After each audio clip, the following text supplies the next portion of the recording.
पत्र रे डेरी कले कार्यानुष्ठान सबु जिलापालंकु कड़ा निर्देश। शिक्षानुष्ठान रे नाम लेखा पई आवश्यकीय प्रमाण पत्र देबारे विलंब करि परिबेनी दायित्व रे थिबा अधिकारी। एथिपई सबु जिलापालंकु राजस्व सचिव कड़ा निर्देश दैछंती। आय जातिगत और बासस्थान आदि प्रमाण पत्र देबारे डेरी हेले अधिकारी विरुद्ध रे हेबो कार्यानुष्ठान। एनै राजस्व विपर्यय परिचालना विभागर अतिरिक्त मुख्य शासन सचिव डॉक्टर अरविंद पाढ़ी समस्त जिलापालंकु चिठी लिखिछंती। एही अत्यावश्यक जनसेवा गुड़िकर तुरंत प्रदान सुनिश्चित करने निमंते समस्त संपृक्त अधिकारी स्पष्ट निर्देशावली जारी करा जायछि। एही आवेदन गुड़िकर निष्पत्ति प्रक्रिया ओडिशा जनसेवा अधिकार आईन 2012 अधीन निर्धारित समय सीमा मध्य प्रदान करा जिबा आवश्यक। ई डिस्ट्रिक्ट पोर्टाल रे प्रमाण पत्र पई आसीथिबा आवेदन उपरे तुरंत निष्पत्ति नियाजिबो। अतिरिक्त जिलापाल प्रति 7 दिन रे और जिलापाल प्रति 15 दिन रे तहसील स्तरीय समीक्षा बैठक करिवे। तेबे राजस्व आयुक्त प्रति मासरे तहसील स्तरीय समीक्षा बैठक करी आवश्यकीय कार्यानुष्ठान ग्रहण करिवे बोली खबर मिलिछि। परवर्ती खबर राज्य रे खूब शीघ्र गड़िबो हाइड्रोजन बस। प्रथम पर्याय रे 3टी बस चलाइबाकू योजना करिसंती राज्य सरकार। भुवनेश्वर कटक खोर्धा पुरी कोणार्क रूट रे एही बस सेवा आरंभ हेबो। भुवनेश्वर रो पोखरीपुट स्थित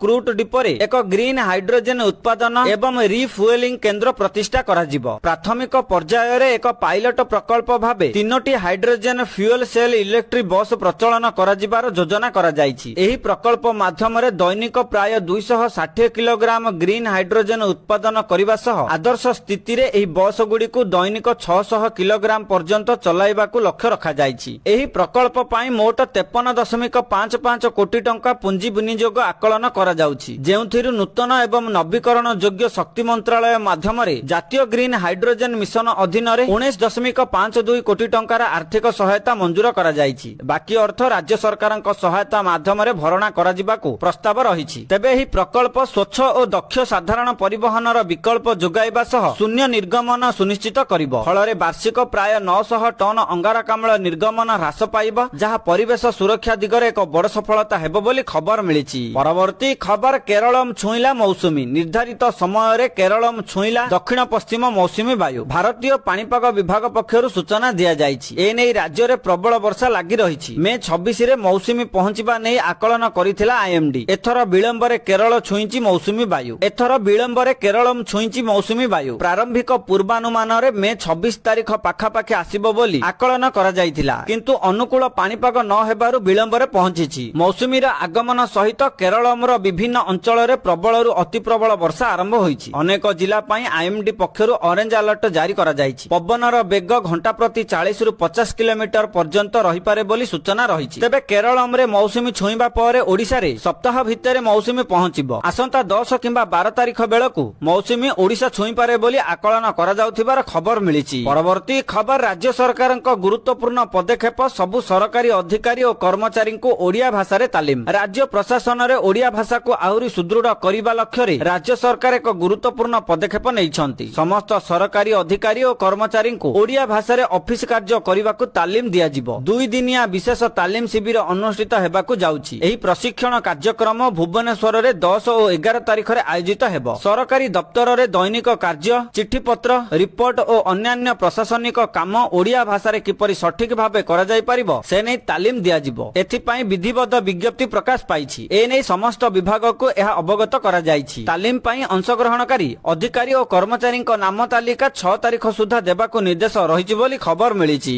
परवर्ती खबर देश को माड़ी आसुछि बड़ विपद। पूरा अलर्ट रे भारत। राज्य गुडी को केंद्र कृषि मंत्रालय निर्देश एल निनो पई कर एक्शन प्लान। गोटिए पटे एल निनो प्रभाव रे भारत समेत विभिन्न देश रे वर्षा परिमाण कमी जिबा नै जे आशंका उपजिछि ताहा प्रायतः सत हेबाकू जाउछि। मौसुमी दुर्बल पालटिबो, स्वल्प वृष्टि स्थिति देखा देबो। एहा जोगु भारत समेत विश्वव्यापी 3 मास पर्यंत मरुडी परिस्थिति सृष्टि हेबो। एहा भयंकर खाद्य संकट को डाकी आनिबो। भारतीय पाणीपाग विभाग पर एबे विश्व पाणीपाग विज्ञान संगठन वैश्विक जलवायु को नै सतर्कता जारी करिछि। जातिसंघर एही पाणीपाग एजेंसी कहिछि जे प्रशांत महासागर रे द्रुत गति रे गरम हेउथिबा जल कारणरु जून रु अगस्त मध्यरे एल निनो सृष्टि हेबार आशंका 80% रहिछि। नवेम्बर सुधा एहार उपस्थिति 90% बा ताठारु अधिक हेबा आशंका उपजिछि। एहा द्वारा भयंकर परिस्थिति देखा देबो बोली खबर